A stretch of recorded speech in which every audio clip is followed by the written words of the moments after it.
Hello बच्चों। तो चलिए इस प्रश्न को पढ़ते हैं। यदि Q 0,1 बिंदुओं P 5,-3 और R x,6 से समदूरस्थ है तो x के मान याद कीजिए, दूरियां QR और PR भी ज्ञात कीजिए। तो यहाँ पे देखो हमें x का मान और QR और PR दूरियां ज्ञात करनी है। तो प्रश्न में आगे बढ़ने से पहले इस प्रश्न से संबंधित जो मुख्य अवधारणा है उसकी हम चर्चा कर लेते हैं। तो देखो मुख्य अवधारणा क्या हो जाएगी। हम जानते हैं मान लो कोई बिंदु P हो जिसके निर्देशांक x1, y1 है और कोई दूसरा बिंदु Q है जिसके निर्देशांक x2, y2 है। तो अगर हम PQ दूरी लिखते हैं ना तो दो बिंदुओं के बीच की दूरी कैसे लिखते हैं हम, वर्गमूल के अंदर x2 माइनस में x1 का स्क्वायर, फिर देखो प्लस में y2 माइनस में y1 का स्क्वायर आ जाता है। तो ये होती है दो बिंदुओं के बीच की दूरी।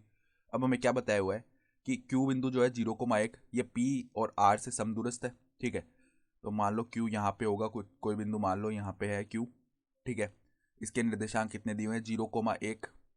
और यहाँ पर मान लो कोई बिंदु P है 5,-3 और यहाँ पर मान लो ये जो हमारा बिंदु है ये क्या है, R है, x,6 है। तो ये जो दूरी है ना QP और QR ये आपस में क्या है, बराबर है।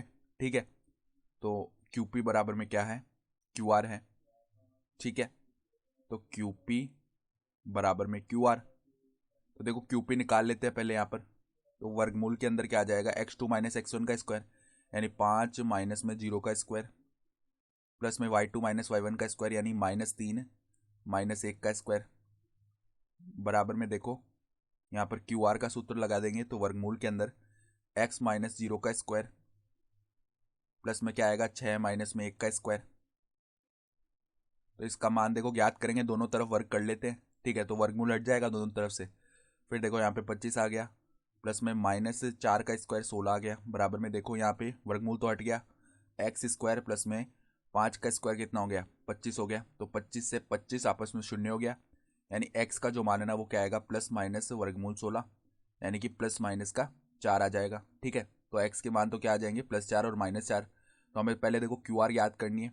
क्यू आर क्या आएगी, क्यू आर हमारे पास में वर्गमूल के अंदर कितनी है, एक्स माइनस 0 का स्क्वायर। तो एक्स माइनस 0 का स्क्वायर प्लस में देखो क्या है 6 माइनस 1 का स्क्वायर यानी कि 5 का स्क्वायर 25 होगा। तो ये तो क्या आ रही है देखो वर्गमूल के अंदर एक्स स्क्वायर प्लस में 25। अब देखो एक्स का मान भले ही -4 रखो या 4 रखो, क्योंकि 4 का स्क्वायर भी 16 होता है, -4 का स्क्वायर भी 16 होता है, तो यहाँ पे एक्स स्क्वायर का मान तो 16 ही बनेगा ना। ठीक है, तो ये क्या आएगी वर्गमूल के अंदर 16 प्लस में 25। सही है, तो देखो ये कितना आ जाएगा, 6 5 11 होता है, एक हासिल 2 3 4 यानी वर्गमूल का 41 इकाई। ये तो आ गई हमारी क्यू आर। अब इसी प्रकार पी आर याद कर लेते हैं। तो पी आर लिखेंगे ना तो वो किसके बराबर आएगी, वर्गमूल के अंदर x2 माइनस x1 का स्क्वायर यानी कि x माइनस 5 का स्क्वायर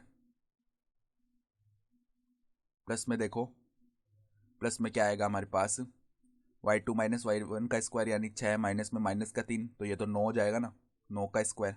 सही है, तो अब देखो यहाँ पर हम क्या करते हैं, पहले तो मान रखेंगे। तो x का मान देखो एक बार तो इसको ऐसे ही लिख देते हैं, x माइनस 5 का स्क्वायर प्लस में 81। तो अगर देखो हम x का मान रख रहे हैं 4, तब पी आर का मान क्या आएगा, पी आर का मान वर्गमूल के अंदर यहाँ पर 4 माइनस 5 यानी -1 का स्क्वायर 1 प्लस में 81 यानी ये आ जाएगा वर्गमूल का 82 इकाई। सही है, और अगर हम x बराबर में रख देंगे -4, ठीक है, तो पी आर का मान क्या आएगा, वर्गमूल के अंदर -4 -5 यानी -9 का स्क्वायर 81 प्लस में 81। ठीक है, तो ये क्या बन जाएगा हमारे पास में 9 वर्गमूल 2, 9 वर्गमूल 2 इकाई ये आ जाएगी। सही है, तो देखो हमें पहले तो x के मान पूछे थे, x के मान तो आ रहे हैं प्लस माइनस का 4।